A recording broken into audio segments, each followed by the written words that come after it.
There come a time in every man's life when he has to do what he's supposed to do to give the people what they want. Yes, Father, confirm. So your top Foxy Pin, the beanie holla at your boy. We're about to start the Africa Today show. I'm supposed to tell you what I'm going to talk about, but I always talk about things that I did not tell you I was going to talk about. So why waste anybody's time? Let's start the show. Ginger. Yes, Father, confirm. It's your boy Foxy Pin in the building. I like your boy. The chopper out there on the fryer plantain. Yes, 1995, 1999 Gidigbo champion. First evil governor of Lagos State. Bounce say yes, can I say yes, we fit. Yes, Father, confirm. Yes, Father, confirm. I'm gonna jump right into it. Ladies and gentlemen, a lot of things have been happening in Africa. Crazy people got the news from the Prime Minister of the UK was talking to the Queen, and somehow the camera has picked up what he said. You've got some leaders of some fantastically corrupt countries coming to Britain. Nigeria and Afghanistan, possibly the two most corrupt countries in the world. He said Nigeria is quite fantastically corrupt. A lot of Nigerians lost their minds, and then our leader Buhari came out and said, I don't need their apology. What I need is for them to give us our money that people have stole and they've kept there, because apology is not going to help my pocket. So because, ladies and gentlemen, that was very honorable of what he said. But hold on, man, I press pause. Man, I take it easy. Can you drink some ice water for 2 seconds, please? Think about this. The UK is a country that is supporting Nigeria constantly. Recently, they came out and said they're going to give 40 million pounds, which is about 14 billion naira, to Nigeria to support this Boko Haram insurgency that we're fighting. So let me ask you this question. If you have somebody who you are helping, if you have somebody that you're giving food, think about when you were young, when you had a house girl in your house. Your father can walk past your house girl and just quack out with elbow or mash her toe by mistake. It's going to be, oh my God, I'm so sorry. Or it's going to be like, you won't? You know, won't that be? Alright, good. Because why? If I'm giving somebody food to eat, if I'm housing somebody, if I'm giving you assistance on a daily basis, there is no way in hell I'm going to apologize to you for nothing. So for any of you Nigerians that are still waiting for the apology that's supposed to come from the UK, keep on waiting. By the time you're waiting, Nigeria is going to win World Cup. By the time you're waiting, NEPA is going to give us like 24/7. Keep on waiting. Talking about people that are chancing people, I'm getting the news from here in the United States. The US has come again to come and disrupt Nigeria's sovereignty. That's respecting the people as a nation. What is happening? We're getting the news that this lady, Congresswoman Sheila Jackson Lee, she's a congresswoman from Texas, they found money that belonged to Nigeria. This money was stolen from Nigeria by General Abacha, and they found the money in a US bank. And instead of just returning it to Nigeria, which is $110 million, they said, no, ba-boom-ba.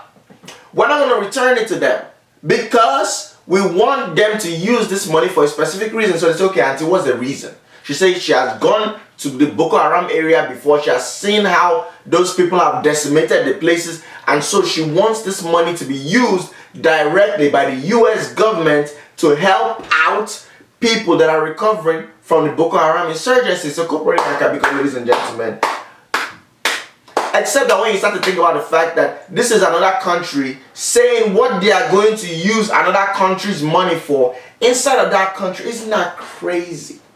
Isn't that chancing? We be coming up here carrying Nigerian flag, waving it, green, white, green, Niger till I die. But you have all these countries that don't even treat us like we're an independent country. How you gonna find my money inside your house, knowing fully well that someone that used to live with me took it and went to go and keep it there? You know it's mine. They did a court case in 1999 where they established that money belongs to Nigeria. It's out there. They've known it since 1999. That's almost 17 years. It's not in doubt that that money is fraudulent money that was put in that account. It belongs to Nigeria. 17 years later, forget about all the interest people have collected since so. 17 years later, not only do you not want to give my money direct to me in my hand, you are coming to tell me how that money is going to be spent. And you're not saying, look, oh, you know when you were young, when your parents give you money, they'll be like, look, I don't want you to spend this money anyhow. I want you to take this money. You know your school is coming up. You know you don't have computer. You say you want to buy a new laptop. You just got this money for your birthday. Make sure you use it to buy this thing that you need. That's not what they say. They're not giving us the money to go and do what they want us to do. No, they're saying that they themselves, God damn, the kind of backhand slap Nigeria be receiving on a regular basis is just crazy. And I'm talking about Abacha because his sons actually went and opened up those accounts. I thought it was fantastically amazing when I was hearing the names that these boys used. The accounts where all this money was found was opened by Chinquito and Navarro. That's the names that they used. Can you imagine? They decided to use these Spanish names, confirming the fact that maybe the Abacha boys may have been the first Nigerian Mexicans to ever exist. So, Kopro and Hakabiko for having that good idea to go and use Mexican name to open a bank account to hide Nigerian money. You are so lucky that Donald Trump was not there at that point in time. Or else he would have cancelled all these kind of things. Why is it that everybody's always so quick to throw Abacha under the bus? Why? Number one, he was not the most corrupt Nigerian leader, because all of Abacha's wealth that he stole, the ones that we found, we know where they are. If you look at his family now, yeah, they still have money, but they're not really on that level. But you have someone like Ibrahim Babangida. Let me tell you how fantastically corrupt Ibrahim Babangida was. Ibrahim Babangida was so corrupt that the woman who used to sew clothes for his wife, he gave that woman enough to make her right now the richest black woman in the world. That Lakija woman that everybody's always talking about. Oh, do you know a Nigerian woman is richer than Oprah? Do you know a Nigerian woman is by far the richest black woman in the world? This woman was listed for the second year in a row in Forbes magazine in the top 100 most influential women in the world. So can you imagine the fact that a sitting president or head of state gave you an oil well, knowing fully well that Babangida has not been in power for over 20 years. He gave you an oil well, and 20 years later you're eating off of that thing so much that you are now listed in the Forbes list of 100 greatest women on earth. Come on now. What about Obasanjo? We talk about Abacha because why he died. What about people that didn't die? I won't be surprised one day when they come and tell us that Maritala Airport to tell us, oh, you know, he belonged to Obasanjo. Sheon Kuti said something on Twitter recently. He was like, yo, why is Buhari always trying to call EFCC on all these people? Obasanjo is right there, probe him. Talking about things that are smelling, we're getting the news from the World Health Organization that they did a survey of over 5,000 cities and they inspected the air quality in these cities. And what did they find out? They found out that the number one most polluted city in which human beings should not even be living there. This number one city is not Hiroshima and Nagasaki where they dropped atomic bomb during World War II. No. They said by far the most polluted city in the world is none other than across the river Niger, Onitsha. How? Ladies and gentlemen, I was blown away. If you don't know Onitsha, you know 11/13 Upper Iweka Road Onitsha. That's where they give you all the Nigerian movie that's ever been created. If you don't find it there, you go to Idumota Lane in Lagos. Now, this is why I found it funny. Onitsha is in eastern Nigeria. How can Onitsha be number one in the list of all countries that you could look at? When you have places like Los Angeles that will have so much fog and soot from all of the exhaust pipes that everybody's just firing out. You're not even calling the most air polluted. You also have Shanghai, China, and all those places where people be walking around looking like they are actors or zombies in the Walking Dead TV show. You see them with masks on their face, covering themselves because they know that the soot in the atmosphere is so much. You have China where they are building a brand new coal burning plant, almost one every 5 days, and they're putting them up. You have places like this in the world, and you didn't say that they were the most polluted places. You had to single out Onitsha. And what really killed me, what really almost want to cut my whole neck off, was the fact that Onitsha was not the only Nigerian city that was on that list. In the top 10, you have Onitsha as number 1, you have Kaduna as number 6, and you have Abangwa as number 6. It don't make no sense. How can you have 3 Nigerian cities in the top 10, and I'm hearing that Umuahia was also in the top 20. 4 Nigerian cities in the top 20 of the most polluted cities. It doesn't make any sense. You know what I believe? I doubt that World Health Organization actually went there and tested it. They probably outsourced it to some company that went to go and use substandard equipment and go and test it. Because it doesn't make any sense. I mean, these are cities, but they're relatively small cities. I mean, Umuahia does not even have up to 2 million people. How many factories does he have? Did they go and choke the thing under the exhaust of a Molue to test it? It doesn't make any sense. You would expect that whoever did this thing would take a step back and be like, you know what, this don't make no sense, we have to retest. But no, they didn't. That's why we're still up there. Now let's get into the biggest story of this episode, ladies and gentlemen. I don't know if people have noticed, for a while now, God has been trying to get the attention of Nigerians. Number one, he come out PDP. The first time ever that we had a sitting party was vamoosed. They were chased out. It's almost like Hillary Clinton to lose this current election that's coming up right now. They were pursued. So that's the first way God tried to get Nigeria's election. But no, they kept on partying. They kept on doing faji. What else did God do? God decided that petrol should be scarce. Petrol was so scarce. There was no petrol out there. Still yet, Nigerians don't care. They're using bicycle and going to party. They now increase the price of petrol all the way up to 140 something a liter, and still yet Nigerians don't want to pay no attention. And God tried every single thing, even foreign exchange. He increased dollar value. Dollar went from 150, 170 naira a dollar to almost 400 naira a dollar. And still yet Nigerians kept on partying. They don't want to get any kind of notice. They don't want to listen. And what did God do? God fired him the big blow. He fired him the big punch. He said, that party we used to go to, I know what you go there for. And I'm going to remove it, so hopefully I can get your attention. So God sent an angel known as Tuta Absoluta. And that Tuta Absoluta came and did what? He shot all the tomato that's in northern Nigeria. So right now there's a scarcity of tomato in Nigeria right now. And because of that, there's no more jollof rice. So finally, Nigerians are paying attention. So Kopronia Kabiko. In fact, I will drink some Heineken.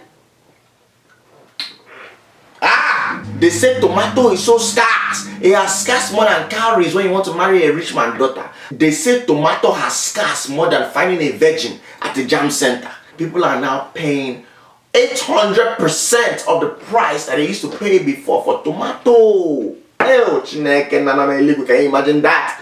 It's so scarce right now. People are trying all kinds of things. What are they doing? I heard that somebody has come up with a recipe where you bring palm oil and pepper and grind both and use it and cook rice. Hell, why are you even doing that now?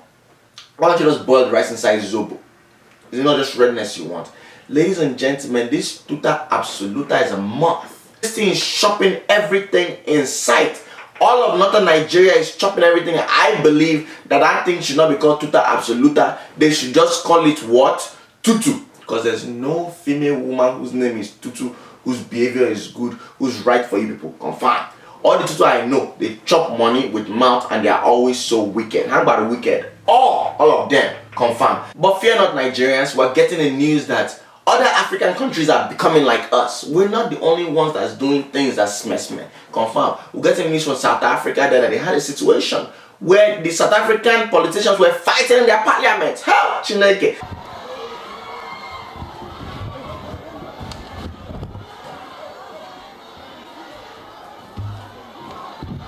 When I was watching this, I was like, damn.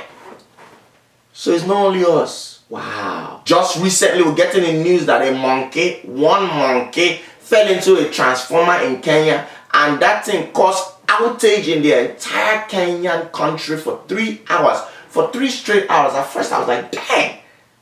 Kenya is not like this. Like, Kenya is big. You have only one transformer. That means everybody must have one bulb in their house. That means you are not playing Super Nintendo. You're not doing anything extra with that light. But no, they said because of the configuration of their electrical grid, that thing, the way that monkey fell into that transformer and it now just short-circuited everything. But you know, Nigerians that were celebrating, we were happy. We were like,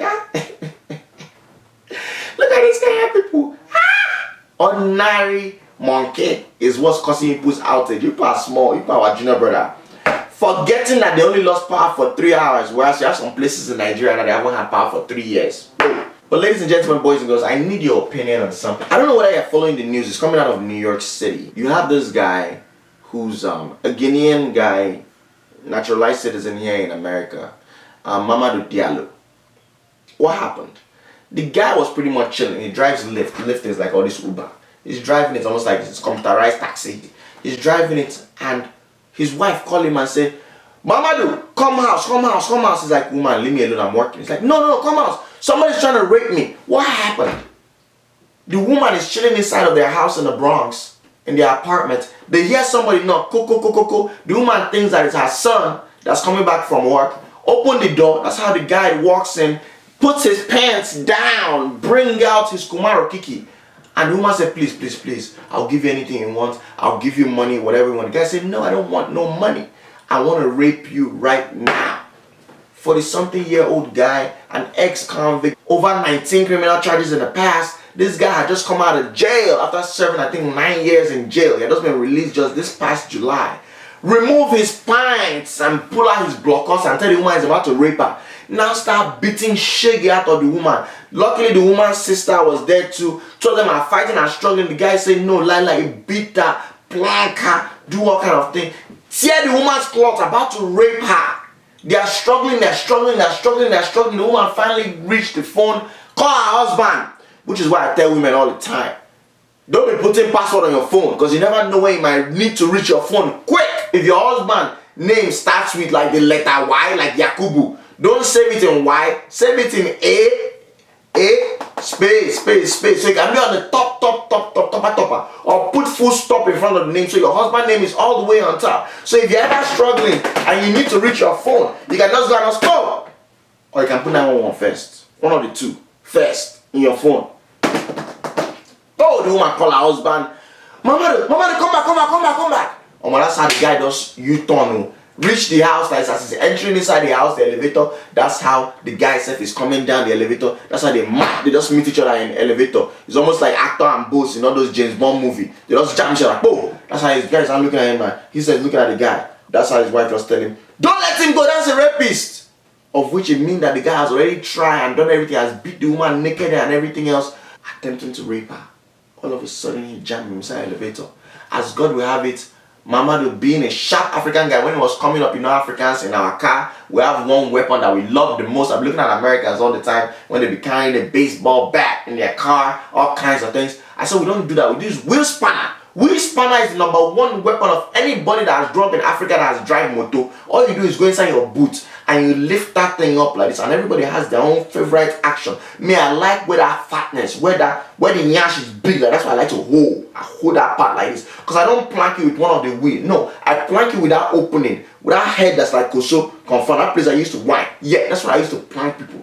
You hold it like this, so that's what you guys use.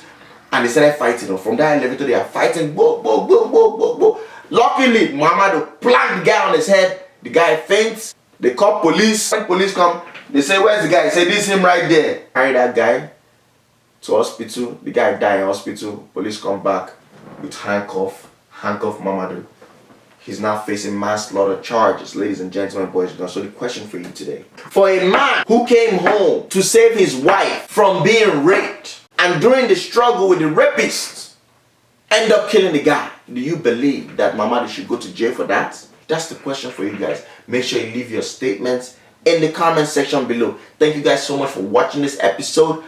I apologize for not having an episode in the past couple of weeks. I will tell you the truth, ladies and gentlemen, boys and girls. The ginger was not in me. And when the ginger is not there, you can't force it. But when the ginger is there, please believe that we're going to give it to you for real heavy, real hot.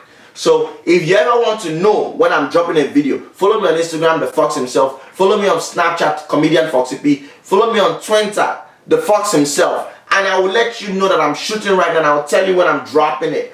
I know I can do better, but I choose not to. Why? Because I'm a tout. And you people deserve the best. So if I don't have anything to give you, don't feel bad, please. Just treat me like your neighbor. If your neighbor ain't got no sugar for you, you drink your garri with salt. Ladies and gentlemen, as we talk whenever I end this show, anything we don't die in a Voltron, and when in doubt, suck that breast. Ginger.